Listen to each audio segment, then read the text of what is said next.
Halos lahat ng sweldo ko'y binibigay ko sa parents ko. Mula groceries, bills at minsan ay binibigyan ko pa yung magulang ko pag meron akong natira. Pero bakit ganon? I feel so disappointed with myself. Lalo na kapag naririnig ko yung mga magulang ko na buti pa sila no. Nagaganda na yung buhay, nakakapag-travel na. Ay nako, nakakainggit. Ikaw maiwasang masaktan kapag sinasabi yun sa akin ni mama.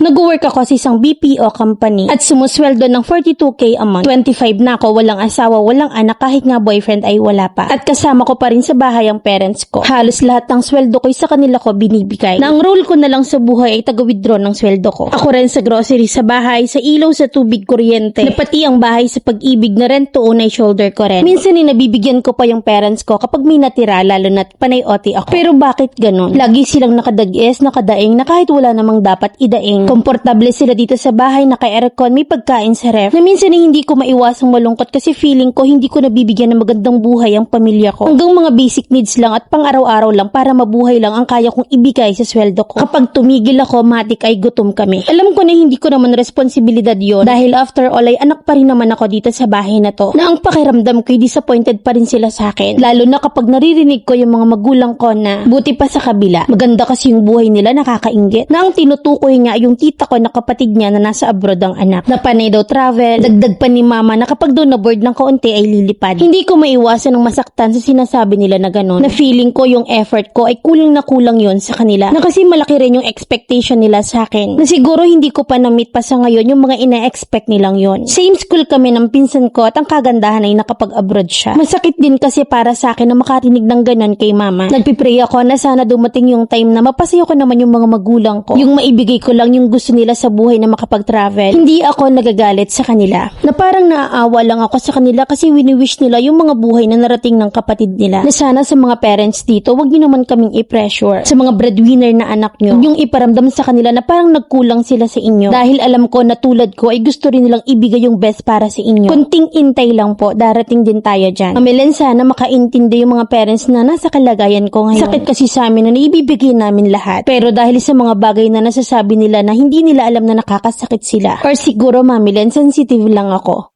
Letter sender, Queenie.